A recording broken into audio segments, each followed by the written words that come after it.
বাংলাদেশের পদ্মা নদীর বিখ্যাত রূপালী ইলিশ আবারও সীমান্ত পেরিয়ে পৌঁছে গেছে ভারতের কলকাতায়। দুর্গাপূজার আগেই এই মাছ পৌঁছানোর খবরে কলকাতায় ব্যাপক উৎসাহ দেখা গেলেও বাংলাদেশের জনগণের মাঝে তৈরি হয়েছে ক্ষোভ এবং হতাশা। যে মাছ এ দেশের সাংস্কৃতিক ঐতিহ্যের অংশ, তা কি কেবল প্রতিবেশী দেশের উৎসব পালনের জন্যই? শেখ হাসিনা সরকারের আমলে একাধিকবার ভারতে উপহার হিসেবে পদ্মার ইলিশ পাঠানোর নজির রয়েছে।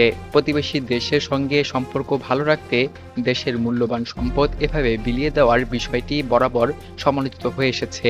এবারও সেই একই পথে হেঁটে পুজোর আগে ইলিশ রপ্তানির অনুমতি দেওয়া হলো, যেন ইতিহাস আবারও নিজেকে পুনরাবৃত্তি করলো। বাংলাদেশের বাজারে ইলিশের সংকট এখন আর নতুন কিছু নয়, দাম ক্রমাগত বাড়ছে।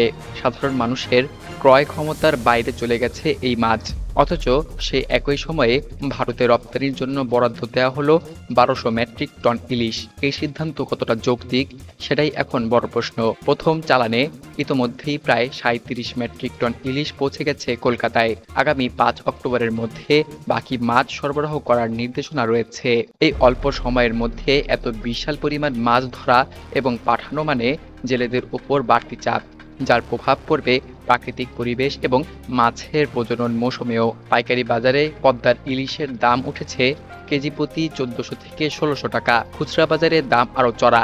এই দামে বাংলাদেশের সাধারণ মানুষ তো দূরের কথা, মধ্যবিত্ত আর এই মাছের দিকে ফিরেও তাকাতে পারছে না। অথচ ভারতের বাজারে উৎসবের রঙে ভাসছে পদ্মার ইলিশ। ব্যবসায়ীরা বলছেন, আগে থেকে অনুমতি দেওয়া হলে সরবরাহ ব্যবস্থায় চাপ কম পড়ত এবং দাম কিছুটা নিয়ন্ত্রণে রাখা যেত।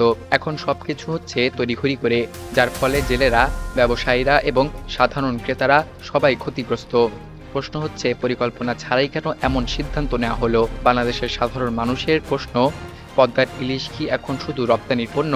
উৎসবে ভারতীয়রা ইলিশ দিয়ে ভোজ করবে আর বাংলাদেশের মানুষ শুধু টিভিতে খবর দেখবে। এই বৈষম্যমূলক অবস্থান কি কোনোভাবেই গ্রহণযোগ্য? দেশের সম্পদ নিয়ে এভাবে রাজনীতি কি মেনে নেওয়া যায়? ভারতের সঙ্গে বন্ধুত্ব বজায় রাখা কূটনৈতিকভাবে গুরুত্বপূর্ণ, এতে কোনো সন্দেহ নেই।